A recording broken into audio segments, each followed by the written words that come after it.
የልጆችን የትምህርት ቤት ውዝፍ የ3 ወር ለመክፈል ስላልሞላልኝ ቅቤ አልቋል። 5 ኪሎ ግዛ ብዬ ነበር። እሺ በርበሬ፣ ዘይት አጠቃላይ የታስይዝ አልቋል። እሺ ስላልሞላልኝ ነው ትላለህ እንዴ? ምንድነው ስላልሞላልኝ? ስላልሞላልኝ ነው አልኩሽ አይደል እንዴ? ሙሉ ግቢ መከራየው የቤት ኪራይ 50 ሺህ ብር ለመክፈል ስላልሞላልኝ ነው እንዴ? ይሄን እንኳን ሳታሟላ ትዳር ላይ መንጠልጠል አልነበረብህም። ምን ነው እንዴ? የልጆችን የትምህርት ቤት ውዝፍ የ3 ወር ለመክፈል ስላልሞላልኝ ነው። ሌላው ቀርቶ በዱቤ የወሰድሽውን የሁማን ሄርና የመዋቢያ ኮስሞቲክሶች 45 ሺህ ብር ለመክፈል ስላልሞላልኝ ነው። ምን ነው እንዴ? አይ ሰው አይደለሽ እንዴ? ሰው አይደለሽም እንዴ? ሰው አይደለሽም እንዴ ያልከኝ? አሁኑኑ ፍቺ ፈልጋለሁ። አሁኑኑ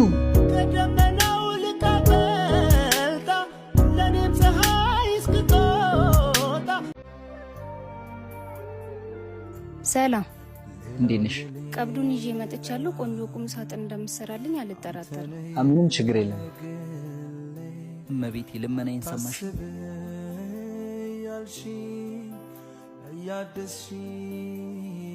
ጨረስክልኝ እንዴ? ያንቺን ጨርሼዋለሁ። ይሄው ገብተሽ ማየት ትችያለሽ። ፊኒሺንግ ግን የቀረው በዚህ ሳምንት አስረክብሻለሁ። ምን ማለት ነው? እኔ ገንዘቤ ከፍያለሁ የማሰራው ስራ ነኝ እኮ ነው። እንዳንተ በእኛ ገንዘብ ውስጥ ሰው ታስታክሰው የዚህ ሁሉ ሰው ቀብድ እየተቀበል አላበዛኸው? የዚህ ያሉ ሰው ቀብድ እየተቀበል ለምን እንደዚህ ከህግ ጋር ነው ጨርሰው።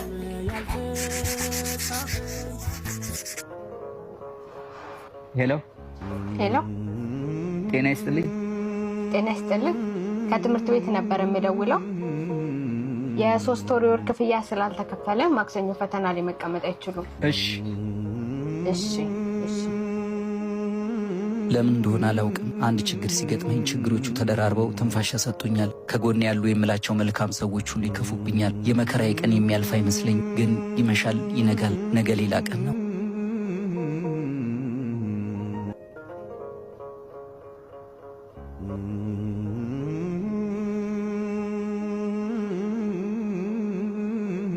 አዝናነው ዶዲ፣ በአሁኑ ሰዓት ይሄንን ባልል ደስ ይለኝ ነበር።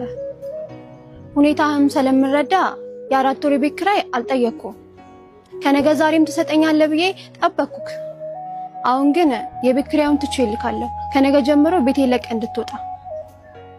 እቃህን አሁን መሰብሰብ ጀምር። በአንተ ምክንያት ማንም ሰው መጥቶ እንዲጮህብኝ አልፈልግም።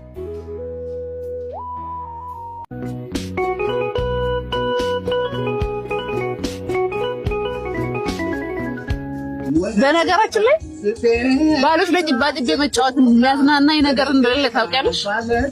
እኔ ደግሞ እንደ ባሎች የሚያሳዝነኝ በተለይ ያንተ ባል እባክሽ ምን ያሳዝን? ከአንቺ 4 ልጆች መውለዱ ነው። ኧረ እባክሽ በጣም ነው ያዘንሽው። ቢል አስተናጋጅ ቢል አምጣልኝ።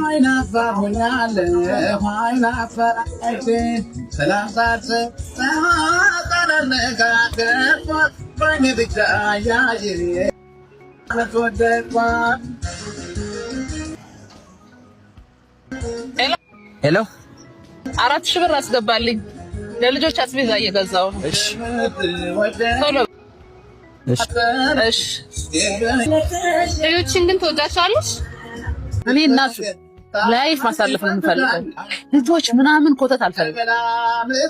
ታዲያ ለምን ነው ለቻቻው? አይገርምሽም? ወራሽ መስሎኝ ሀብታም ቤት ሳገኘው ልጃቸው ነበር የመሰለኝ። ለካ ጅሬ በካርቱን ተጠቅልሎ መንገድ ዳር ተጥሎ ነው ያገኙት። ስለባለ ሀብቱ ወስደው አሳደጉት። ድንገት እሳቸው ሲሞቱ ወንድሞቹ ወራሽ አይደለህም ብለው በዜሮ አስወጡት። ወይ ሲያሳዝን! ምን ያሳዝናል? ይሄ ወብ ዘራሽ። በእናትሽ ተነሽ እንሂድ።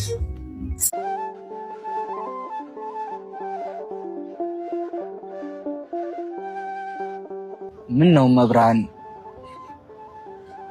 የልቤን አንቺ ታውቂያለሽ። በቃ ራሴን ላጠፋ ሞክርና ከኔ ውጪ ምንም ዘመድ የሌላቸው ልጆች ያሳዝኑኛል። እልዬ ኔ አንበሳ እንዴት ናችሁ? ደህና እማዬስ እንጃ ጧት ነው ወጣችሁ። ምግብስ አልሰራችላችሁ? ከጧት ጀምሮ ምግብ አልበላንም። ምንም አልበላችሁ? በቃ ኑ እቺን ሙዝ ብሉ እስከዛ። እሺ ኑ ግቡ ኑ